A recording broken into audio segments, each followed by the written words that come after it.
Fan Bunker, presented by Tab. This is a concept we're really excited about, where we're going to have the fans communicating with our experts, and we've got one mic for each side. We're going to be asking all the hardest hitting questions, and we're going to be doing this throughout the season in 2025. We're on for the opening round of 2025 NRL season thanks to Tab. Visit the Tab app today to check out all the latest NRL odds for round 1 and Vegas. For free and confidential support, call 1-800-858-858 or visit gamblinghelponline.org.au. Well, the rules are, so the questions are going to be directed specifically at the people that I point out to begin with. But if you want to jump in and have your 2 cents like you just did then, Grub, you can tap... Without the mic. You can tap Laurie, you can tap Willie, and vice versa. And we'll go as long on a question as we need to. And once we're ready to move on, I'll then direct it to the next fan. Jimmy's going to kick us off with a question around Laurie's coaching style. It's just around what you think your coaching style or trait that you plan to sort of implement with the team. Like Wayne's your man manager, gets the best out of all personalities. Sheensy's very attacking and defensively minded. I just want to know what you plan to or hope to achieve for the side this year. Yeah, I think I'd be more around man management. Tactically, while I've got a strong view on how the game should be played, I'm lucky I've got enough assistants around me that are working in club level that will sort of be all the detail. But one thing I've learnt about being in the representative environment is you've got to keep it simple. You've only got them for a short period of time. You've got to build that camaraderie. You've also got to be very direct and open on what your style is. And my style will be that. It'll be keeping it nice and simple. It'll be try and grow and make sure that the team is as united as they possibly can be, making sure they're aware of the importance of wearing the New South Wales jersey, and also getting the players to drive the standards at training, to drive the standards in meetings, because at the end of the day, they've got to believe in what they're doing. And if they do that and they're delivering good messages and they're setting the standards on the training paddock, I think that will only help us. Yeah, the formula's sort of there from what Madge laid down last year. Like theoretically, you've got 20, 22 who could easily walk into the side. There's not really a whole lot to change. It's sort of just implementing how you want the side to run. Is that what you mean? Yeah, it'll be interesting to see how we go in terms of selection, because one thing I know from last year when they had their pre-season camp, before the season started, there was a number of those players that didn't get invited to that camp that ended up playing in the Origin series that last year. And similar to this year, we've had 28 players that we got involved a couple of weeks ago. But if they're not playing well, then those guys will move down the pecking order, and others that are playing well at the NRL level will certainly come into calculation. So I'm sort of like an open book, and I know that's very vanilla to hear, but you've got to keep all options open because you just don't know what's going to happen. And they always talk about you don't know your team. In your mind, I reckon 2 weeks out, you probably know what your team's going to be, but you don't know whether someone's going to get injured. You don't know whether someone's going to get suspended. So you've got to keep all options open. So that's what I'll do. But on the coaching front, nothing will change in terms of what I'll do differently. I've had a close relationship with Madge for a number of years, personally and professionally. And I thought what they did last year was brilliant. The way that they were able to unite the state, get everyone on board. And they play with so much passion. So I need to build. I can't be Madge, and I won't be Madge. I'll bring my own touch to it. But at the end of the day, I'll be happy if I can get the side to show as much commitment and passion as they did last year. When I got called into the squad at that time, myself and Trent Hodkinson, we probably weren't, I don't know, everyone's flavour of the month. You know, like there was other players there that had played Origin before, but the one thing I took from Loz was he gave me confidence as a person. He probably understood that my style wasn't all the X's and O's and whatnot. So we sort of used our attack that we're using at the Bulldogs, which just made it a whole lot easier for myself. And when Loz mentioned as a half, we had to take control of the team, it was actually really daunting for myself at that time because we had Des Hasler and as our club coach, and he done everything, all the videos, all the talking in front of everyone. But when I actually done that in front of a group of players that I'd never met before, like Gal, Luke Lewis, Chock Watmow, it actually made me more confident on a game plan, if that makes sense. And I actually really appreciated that from Loz's style of coaching, and it made me a more confident half, moving forward as a player. So that's definitely Loz's strong point. He will get to know you. Footy is obviously a major part, but he actually really wants to get to know you as a person and makes you confident in that way, which is good. I saw you were chatting to Matty and Cooper, and you said that Grubb and Hodko ran the video sessions in way that you wanted to attack. Is that something you'd be doing similar with, depending on who your halves are? Yeah, we'll certainly get input from the halves. But I just knew that Josh and Trent, being first-timers in that arena, playing with guys that were more experienced, that they needed to trust them, and Josh and Trent needed to be able to command the room. So what we did was go through everything with them, but they were the presenters. So I got the feeling that if the players trusted them and understood that they knew the game plan inside and out, they'd have no worries or concerns. And to see those guys grow from the first training session of the first camp by the last training session in meetings was chalk and cheese. And just to see the development and the confidence that they had, it was great. And I think the team benefited from that. Can I ask a question, Loz? Craig Bellamy, he's a big inclusion. What are you hoping he's going to bring? Well, he's had a lot of success, hasn't he, as an NRL coach. Craig coached New South Wales before, like me, and we both have had our moments where we haven't had the success that we want. So to be able to get him involved and to have him sitting above me, and I've got someone like that to run my philosophies and my ideas through, can only be a help to the team. Craig will also look at how we're going about preparing the team. He'll look at us as coaches and how we deliver the messages. He won't have anything to do in terms of how we break down the opposition. It'll be more about focusing on New South Wales, the playing group and the coaching staff, and giving us guidance. And I think that was very important because I wanted to make sure that Craig was at ease too, that he found it difficult last time he was coaching to coach against the Billies and the Cameron Smiths and people like that. So, we're not going to use Craig in terms of how do we go about stopping Harry Grant or Cameron Munster. That's not the plan for Craig. The plan is to worry about New South Wales and us as young coaches. How are we delivering our sessions? What impact will that session have on them further down the track or in a game? Is there something we're not doing right? Are the key messages not being there? Little things that we think we know, but we probably don't know because we haven't had the experience of a Craig. Let's go to Matt, and we're going to go to Matt as a Sharks fan. You had some questions around the front row position for Willie and your team in particular at the Sharks. Front row is a position that you know quite well. With all the different shapes and sizes, what would be your ideal prop partnership? How do Sharks capitalise with having big bodies like Hazelton and, sorry, I'm going to mess up his name, Hal Tapua? I think the best prop that I like watching is Tino still.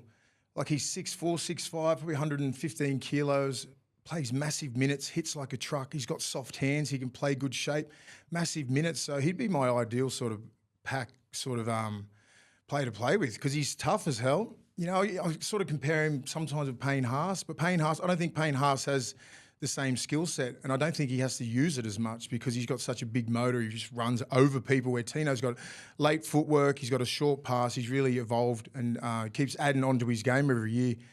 But back to the Cronulla Sharks. Cronulla Sharks got a massive pack, right? been watching him for the last couple of years. Hazelton's come along really well. He's got soft hands, that big guy.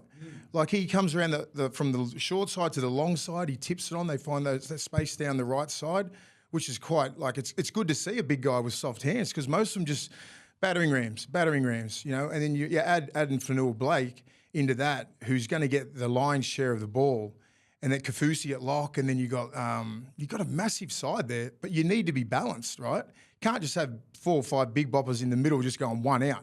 They've got to have a particular skill set off Fanua Blake where he can jam in behind He's got footwork, he can pass late, he's got a late offload, you got Kafusi who's going to work hard in the middle. So you need to balance your pack out right. You can't just have 4 or 5 just like ball hawks who just want the ball one out and just running straight through brick walls because defences are too good. They'll just tie in and they work hard for marker. They'll put more into the tackles and slow the tackles down. Do that against Penrith or Melbourne or any of the best defensive sides, you're going to get hammered. But it's moving the ruck around, you know, and that's what a lot of good packs do. Little tips on here and there, get to the 4-man, cut back to the middle. And they've got a really crafty 9, so they need to use him a little bit more. But they've got a good side, but they can't be one out, Cronulla. Otherwise, defences are just too good. Yeah, sorry, just on that, just on Blake Brayley, I personally think, and maybe it's a little bit one-eyed, I think he's pretty much the most underrated hooker. I feel like he should be spoken about in the same realm as like Harry Grant and what have you. Maybe he hasn't had like the dummy half runs that a Harry Grant does, but I reckon his delivery is bloody good. I think he's up there with one of the best 9s. He's been injured a couple of times, and they're playing their best football, Cronulla, when he runs.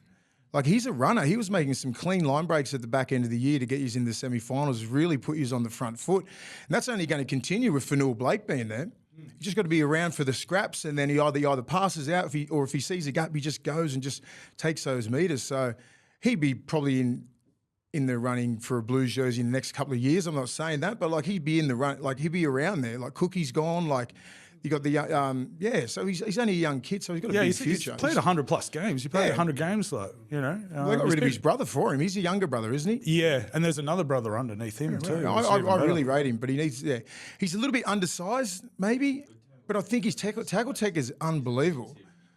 Like me being a bigger bloke, I'd rather run it like Hazelton than him. Yeah, because he'd hit me straight there, and I'd hate it. He looks a bit too good looking for a hooker. Yeah, he needs a couple of scars across those eyes. Yeah. It'll come. Give him some. You need to start looking at McInnes in the mirror. Jimmy, back to you, mate. This one's for Grub, and you want to talk about the Vegas contract. We've got Vegas coming up, mate. Just where do you see the Vegas concept going? Like, I know it's a 5-year, I think it's a 5-year deal, and the hope is that it gets bigger each year. But like, what's the sort of the end game? Do you think, like, is growing a game in Vegas for 5 years? What does it really do for the game? Like, Americans are going to slowly trickle on and get on board, but do you think it stays in Vegas for the deal and then perhaps it does something else in, like, say, another country that perhaps supports the game overall more? What do you think about the whole concept? From an NRL perspective, you said drip feed with the NRL over there. I think you just got to look at the NFL in Australia. They've slowly over the years tried to get in. But I feel now, just from this Super Bowl, Eagles won it, by the way, that it's in Australia. It's finally sunken in. So I think it's going to take time. But I would like to see after these 5 years, I'd like to see it taken somewhere else. Take it somewhere where they love football, meaning NFL. So take it down south, take it to Dallas, take it to Texas, somewhere different, just to try and spread the product. You mentioned somewhere else overseas. The NFL have also tried that. I'm just not too sure if we took the game to Brazil or Europe. It's very soccer dominated. I don't think it would work. Possibly Asia, I don't know if it would work, but I just think it's they love their sport over there, and they latched on to the NBA. I know they love the baseball. So from a product standard of the NFL, yeah, why not? Why not try and keep growing the game? If the numbers are growing, so if we get better from last year, this year, and so on, why not? It's a good way to do it, and I just feel where we are as a game at the moment, it's in a great spot. So why not? Yeah. This is probably for everyone. Like, just say the next 5 years is just like that. Numbers are through the roof. Is there a chance that we take Origin over there? Like mid-year? No? No way? I don't think so. I think it's just too hard middle of the year with all the travel and the competition, the way it's structured. I think we will eventually take an Origin game overseas, but I think it'll be New Zealand. Okay. Yeah. But I think in America, no.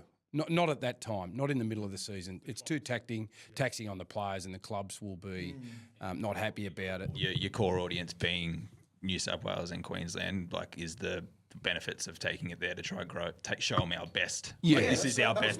This is the best thing we've got.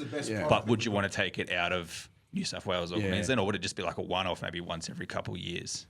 If anything? I think it's sort of slowly. I actually think the more events that Rugby League have, the better. And it's a great way to kickstart the season. And, we were lucky enough to be there last year. And I think everyone was wondering how it was going to go, whether the Australians can put on a good show up to the American standard. It was one of the greatest events I've been to for what we have done. And for Rugby League, I think it was amazing. I think this year will be even better. Now, you're hoping that translates to eyeballs, and this year it's going to be on Fox 1, their main channel, which is amazing. So there will be more eyeballs on it. I think Jordan Mailata playing in the Super Bowl, while that may not necessarily mean people will go and switch over, but they've heard about him playing rugby, and now they get a chance to see what rugby is, because that's what they call it. It's not Rugby League, they call it rugby. Which is another argument in terms of what do you call it, Rugby League or NRL when you go over to America. But yeah, I think the game has been brave and it's confident in its own product. They need to be congratulated for it, and I think in the next 5 years we all want to see it grow in the American market. How much that grows, we're all unsure. I think the main position with the Raiders has been a little bit of instability over the last few years is the hooking role. A few guys impressed in the trials. Like, where do you see that role, I guess, playing out this year? Yeah, I think the Raiders are going through an interesting sort of time at the moment because they've invested heavily in young guys. Young Owen Paddy looked really good in the first trial a couple of weeks ago.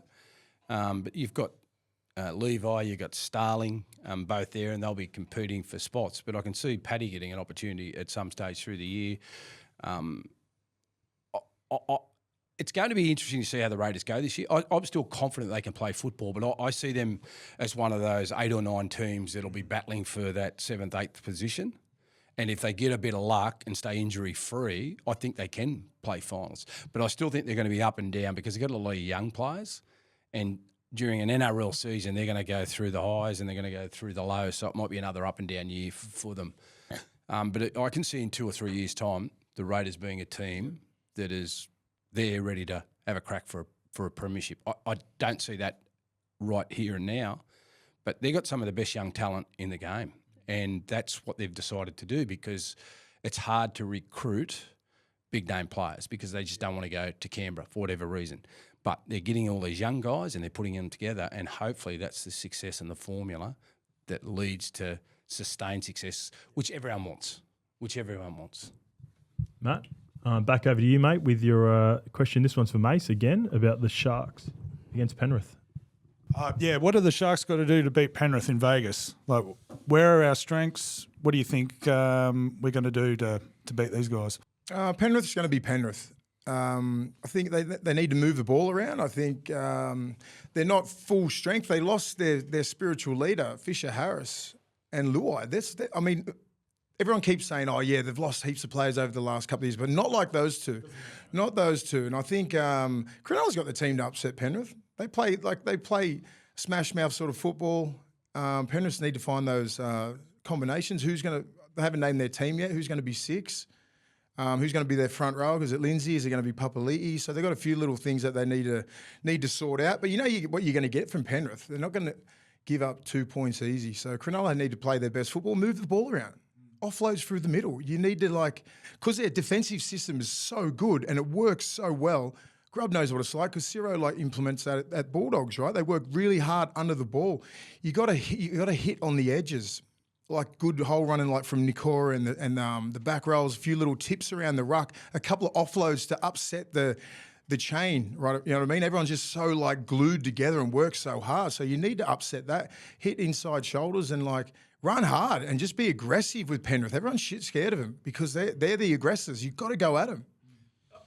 I think, and I don't know the numbers, but I'm just trying to think off the top of my head. I think the last couple of years, I think Penrith have started slowly. And I think one of the reasons is because they've played right up until grand final. Then they've had a lot of players involved in representative football. So they don't come back to training until after Christmas. So they're always I'm thinking they're always a bit slow to start. And they've had a lot of guys that are carrying injuries. So there's no reason why this is not the best time to get them, because I think that they've been vulnerable early in the season rather than the back end. Melbourne beat them round one last year, and Broncos the year before beat them round one as And well. both years lost the World Club Challenge. Good point, Loz. Jimmy, They swing comps, that's all they do. I always speak about this with Loz away from here about the Sharks. Like, if I look at the Sharks, I actually you can't see a weakness, but then they can't go to that next level. We always speak about this, and the only thing I can really say is sometimes their edges, some of their reads are a bit poor in big moments. I seen one on the weekend from Jesse Ramian, and you just sort of go like, wow.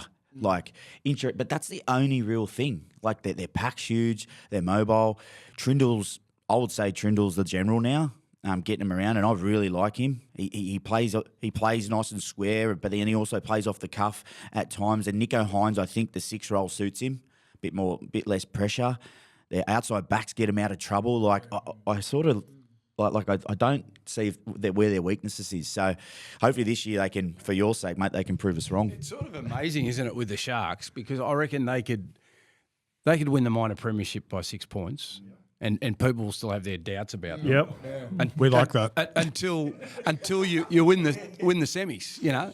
Yet you could run 8th and make it through to a grand final, and the narrative changes again straight away. Oh, what a great season! And the Sharks, you know, they've handled the pressure, and it's funny. And I think while ever Nico and Braden Trindle are there, the pressure is always going to be on those two guys, rightly or wrongly.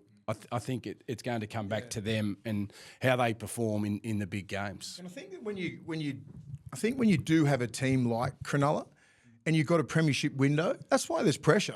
Like, from all the punters and everyone like that, they expect the Sharks to be either in a grand final, in a prelim or something like that, because they've got a star-studded team. There's no weaknesses. And that's why people are going, what's wrong with them? You know, that's why we can all sit here and go, they can't get past the hump. If they were an average side, we wouldn't be talking about them. Do you think that they need to take it personal? Like, there was a couple of games when we played Penrith last year. I think Sharks were first, Penrith was second. And Penrith, we got dusted well and outplayed, and it felt like Luai and Penrith showed up to play. Do you think they just need a little bit of that arrogance almost in a way? I think they need to understand how good they are and how people perceive them. I think that their confidence isn't as high as like a Penrith or a Melbourne or Brisbane. Even Brisbane come into games where they just think that they shouldn't get beat. You know what I mean? It's just there's pride in that jersey. Even the Bulldogs, to an extent, you put that jersey on, Grub, you're expected to win. Canberra, everyone's got this culture where Cronulla need that bit of swag, turning up to games, going, we can bash the crap out of most teams, pretty much everyone. So it's going to be up to us. That's why Fanua Blake's such a big inclusion. Like, he needs to bring that. He needs to bring the best out of these other young kids coming through, and take packs on and take it personally. I think he will. I think he'll give confidence to everyone else in the team, and just his go forward and his late footwork. You haven't got a better front rower in the game in terms of the platform to work off. Yep. So, we mentioned Brayley before. He'll have an outstanding year working off the back of Fanua Blake. They all will. All right, Jimmy, you're up now, and this one's for Grub, and this is around Souths, their attack halves. Elaborate. Just around variations in our shape, the way we attack, we're very left side dominant through Cody and Troll. What do you think about? Are we too left side dominant? Is the return of Campbell Graham going to hopefully open up both sides of the field and a bit more space? Like, how do you see our attack this year? Yeah, in the past, it has definitely been left side dominant. But at the same time, when you've got a ball player like Cody Walker, probably one of the best I've seen come up against, you still got to stop it. The centre's still got to make a tough read. The winger's still got to make a very tough read. So they're gonna keep going to that, which is fine. I think South have played their best footy when I know they got rid of him, but Lockie Ilias actually stood up and showed that he's a halfback and he reads the numbers. If he sees that they're stacking numbers on the left, he overcalls and took that, and that's when I feel South are playing their best footy, which leads me into Dodd.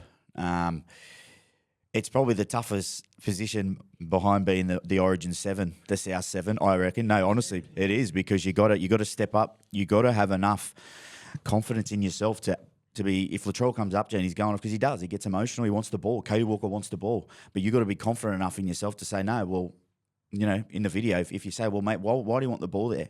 There's 5 here and 7 there. It's just, that's what it is. And he's got to, come into that team and own it. We've spoken about owning the team. So I think if he does that, and South, not go away from it, but have smarter attack down that right side, it's only going to create more problems in the defensive line. And I just get a little bit, weary of South's pack. I just don't know if they can lay the platform for those boys to play some footy, because sometimes that's where I feel Cody and Latrell feel they can still play those plays off the back of slow play balls, but teams defensively, especially the likes of Panthers and the Dogs of late, they can eat that up. But if South, I feel that if they get a few injuries, they might struggle. But I feel if their first 13 or even 17 or 18 are good, I think they'll be a big chance. And as you said, Campbell Graham is a big inclusion. Like, he's a guy you just give the ball to. Lewis Dot, just give him the ball, let him do his stuff, come back to a spot, and then you can play that left side. So it's going to rely on Dodd stepping up. I don't think it's up to their left side or Cody or Latrell. It's their forwards, like Grubb said. I don't have confidence in their middles to go against like a Sharks or Panthers or Broncos or any of these big packs, because you've got Totola, Kaloamatangi, Cam Murray. They've got really good back rowers. Back row, that's good, really good. Locks, really good. But those two big boys up front who need to take on a Payne Haas, who need to take on Fisher Harris and all these sort of other blokes, and they were all predicated on Cookie running from 9. When George Burgess and Tom Burgess were there, quick play the balls, Cookie would go bounce out to the left, come back to the right, and just shoot through the ruck. Like, who's their 9 now? Mamazelis or Humphreys or Harvey tough. It's tough. To lose Cookie is one of the best 9s in the game. Don't sleep on him. And he's been outstanding for them for the last 6 or 7 years. Key part. And then now you got hardly, you don't have any big boys in the middle. So it doesn't matter what Cody Walker and Latrell and all these star players do. If you don't dominate the middle, they'll just put another number there, slide out, work under the ball, and just push you out the sideline. So they need to get some ascendancy in the middle. You talked about it on the preview for South with when you named your predicted 1 to 17 or whatever it was. I agree with your starting pack, and outside of the 7 and 9 for South, the thing that worries me is how the bench gets made up. Like, your starters is going to Totola. If his foot comes good, you can use Kaloamatangi in the middle if you want to. He carved last year, but you want Arrow in the middle. Yeah. And then your benches is it's hard because you've got Kaloamatangi, Cam Murray, and Jai Arrow are locks. They're all pretty much locks, I reckon. Jai Arrow's a bit bigger. He can play in the front row. Kaloamatangi, I like them all in the middle, but they're not massive bodies either. But they're all similar. We're all similar. Now we've players. Lost Burgess. We don't really have that that genuine really big bopper. Like, they're all kind of like not massive, not small. Like, I'm worried about. And they'll find that out when they go against a really big, aggressive pack. They'll get found out, or they just need to rise to the occasion, because everyone who plays NRL, they all can play. It's just that those other guys like the Payne Haases, and they're just a little bit better. So you need to stand up against those guys. Are going to be. I feel like the benchies are going to be a bit weird. Like, you could use Havili as a 14 because he can cover your 9. Then you've got what Schuster's got question marks all over him if he's going to. What happens with him under Wayne? Moale's still 21 or something. Like, he's young, needs to develop. That's what worries me. Rob said, the 17, if they can get the 17 and everyone playing to their potential, they'll be in the top 8. But if there's a few injuries and everyone sort of falls off form, you can't help it. The comp's too tight. Mitch, we're going to go back to Loz. We spoke about Origin at the start. You've got some probably more specific position questions. Yeah, definitely. So I think there's going to be a lot of narrative, obviously, around the halves. There always is. What in clubland are you looking to see out of the front runners? Not going to put names in your mouth, but the front runners for that position start the season. Yeah, well, it's a good position to be in because I think what the halves did last year were excellent. Mitch Moses really stood up and led New South Wales really well. They said he was fantastic in camp and showed great leadership. And as a half, you've got to be very good with your mouth. You've got to be able to tell people where to go, what to do. You've got to be able to have authority in that position, and that's exactly what he did. And Jerome Luai brings that confidence and, bouncing around and playing as well as he did last year, it certainly gives me confidence that they would have taken a lot out of that series and a lot of belief. Then you've got arguably the best player in the game, Nathan Cleary, not being involved in it, and he's won 4 competitions. So it's a good place for New South Wales to be in if they're all ready to go at that particular time. And it's a good situation to be in. What I'm looking for in my halves is they've got to kick well. You've got to be able to take control of a game, both when you're on the front foot and on the back foot, because in Origin at times, you can be on the back foot. You can be dominated by the opposition, and if you haven't got a plan to get out of trouble or to finish your set on a good note when you've been under pressure, that'll take its toll at some point in the game. But you want them to challenge the line. All 3 guys that I mentioned before do that really well. Another young guy I've been really impressed with has been Lockie Galvin. I thought last year what he was able to do was sensational. Played really well in the trial match on the weekend. Now, there's a big difference between trial matches and Origin, and he's still coming from a fair way behind. I mean, there's a lot of players there that with more experience and sort of in the prime position, but he's a guy that I think will play representative football at some stage. Whether it's this year, next year, whatever, I'm unsure, but he's got representative football written all over him. Yeah, in terms of the style, like the 3 main guys you mentioned are all going to be playing 7 to start the year. Is that influence your decision at all, or is there anything different? I don't think it'll influence my decision, but I'm interested to see how they really play, whether they split their halves or whether they have a dominant 7 and one floats to the long side all the time and plays like a 6.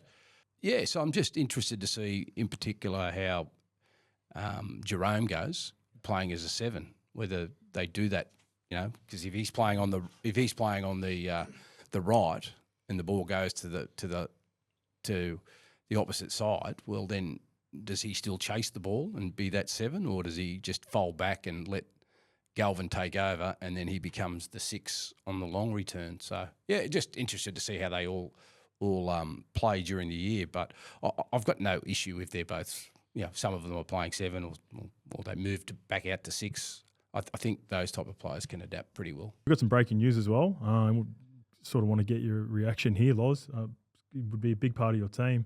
Cam Murray has ruptured his Achilles.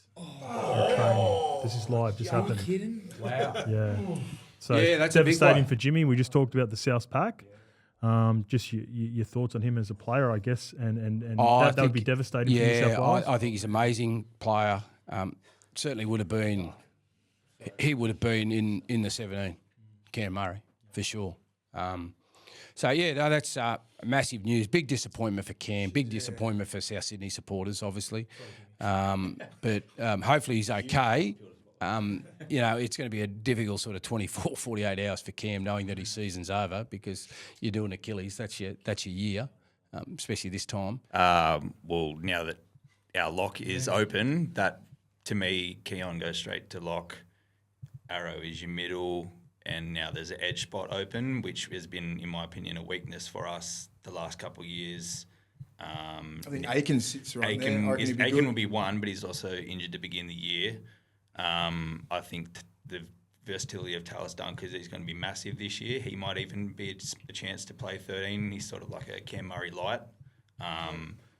And you can keep Keon on the edge, but that just puts another massive question over our forward pack. And That does you've suck. played middle, you've played edge. Like, how do you see it? or Schuster is again now even more a chance to give you a different look on an edge too. So just what do you think Losing about it Cam all? Murray is massive. Massive. He's a huge loss for the game. I feel, my prayers are with him. Just to have a major injury like that after an injury at the back end of the year, and this, just right 2 weeks before round one. It just sucks for unlucky, but. I'm not sure what you do there. You put if you put Keon at 13, then your back row is pretty light. I'd rather keep him at 12 on that right side, so he has a good combination there. I'd put Jai Arrow at lock, and I'd have Aiken at the left edge. I think with Aiken out to begin the year, I think you need to. I think Duncan comes into your best 17 as an option, either as lock or edge, because I feel like he can play both. Kind of like Murray has the ability to shift. Yeah, between I think the so two. too. I think he can. Is his second or third year, isn't it? I think This it's enough. would be he would have done 3 pre-seasons Yeah, now. I think he's probably prime. played He's probably 20, put on 30 another games. 2-3 kilos. He's put on a little bit of size. He has got Played good All-Stars. footwork. Yeah, I rate him. He hits really well. So with Cam Murray being out, I think he can slot straight in there, and your back rows don't really move. It's a hard one, man. I think he starts at some point. If Aiken was available, he's definitely your left edge, and then it just depends who. I think Arrow through the middle is your best. It's just where you want to play Keon or Duncan. But You've got Wayne's number. Murray's Can't gonna- send him a text Yeah. now and Yeah. ask him Who for you it. got? Who you got? yeah, I feel like Wayne will get the best out of Duncan. He's just Yeah, Wayne's like that. He's got that. losing your He's got that captain too. impression. Like Cam Murray's your captain. So who goes to captain? Does Trell's captain in Charity Shield this week? Cody's out to begin the year. There's another Interesting. That's why another Wayne big Bennett's question. a great coach. He can do all that sort of stuff. It sounds confusing when you put it like that. I think Wayne will get the best out of guys like Tallis Duncan, Latrell, even Cody, Jai Arrow, all those sort of blokes that are vets in the game and some up-and-coming talent like Tallis Duncan. He'll get the best out of those guys. He could probably go to that next level, I reckon, Tallis. I think he's got all the fundamentals right. He hits good. He's good with the ball. But I think Wayne Bennett factor is he just brings confidence into everyone. Right, he's not the X's and O's. He's not coming in there changing your whole game plan. He's got guys with him that will do all that. He's just there. He's a presence, and he's like, it's like I always say, it's like playing for your dad or your granddad, right? You just don't want to come off, and he's like pissed off. You know what I mean? He's because you feel that like disappointment because you feel like you let him down. So I think that's his little secret. He's always got that sort of that confidence in players, but he's got a presence. It's just like. You don't know whether he's angry or he's sad or whatever, or pissed off or happy. It's just, yeah. You've got a question for Mace, Mitch, about Ciro and being a Panthers fan and huge fan of Ivan. Yeah, I suppose Ivan's pretty reserved to the media, and I think his management style probably isn't as publicised maybe as some other coaches. What do you reckon Ciro's greatest learnings, and what are his key takeaways that he's kind of implemented at the Dogs? I think he was a master of defence out there, so he's just taken that from Penrith and just implemented that at the Bulldogs. Not much. I think attack-wise, I don't think he has much to say on that, but defence-wise, his detail, and Grubb can attest to this as well, is something that I've never really seen. Most other clubs don't have this sort of detail. I watch a lot of football and just their movements and everything like. Who's coached well, and he was obviously the mastermind out at Penrith, and he's just come out of here, out to the Bulldogs, and just got everyone on the same page. That first year, I think when Grubb was there, it was just about learning because you just had to change everything about your movements. Even I was just watching all the middles and that their movements weren't like that, right? Like Penrith and Melbourne, how they move so good in the middle. Now they move really well, but it's taken about 2 years to get them onto that sort of level. But yeah, some of his defensive principles and everything like that's why they're a good defensive team. It's because of him. At the trust you need in the line of the guys next to you, and what I do, turning my shoulders, what it does to the centre, what it does to the back rower. I just never really thought about that, or was never really taught that. No. So for some young guys like, Joey O'Neill, Mitch Woods, and I'm talking about the halves. You can tell they're just going to be great defenders because I watch Nathan, I watch Jerome, and I watch them closely now. And I watch the game from Ciro's point of view, and I'm like, wow, it's just all these little intricacies. That's the word. And I just am like, wow, I wish I had that. I really did from a young age. And I always wonder, like how he come up with this. Well, that's what I was. That's what I was going to get at. where did you, like, because I played against Ciro and I'm like, he wasn't a good defender. I was like, how have you come up with this crazy defensive scheme which is changing the game? Of all players, like, I'm just like... It was solid. Ciro was solid. No, I was all right, but I'm just saying he wasn't hitting like Nigel Plum or like all these blokes that were proper hitters. Ciro was a worker, but he was on an edge, and I'm just like, how did you come up with this? Because he's middle defence, he was an edge defender. It's totally different. You're not in the middle doing all these little movement patterns. He just studied the game so much. He's a student of the game. He's an absolute weapon. Studies the game, studies movements, everything like that. That's why he's become one of the best coaches. He's going to be one of the best coaches in the game just because of his detail, and the players love him.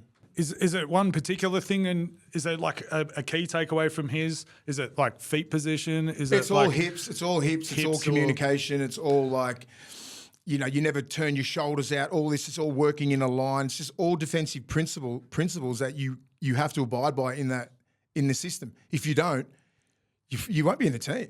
I've seen when you play left on rights, I've seen some edge players have a bad session and they end up on the other side in a training session. So when they're going at each other, when they think that's the A team, that's the B team, the guy on the edge for the A team misses 3 or 4 like breeds, the next session he'll be on the other side and the other guy's in there.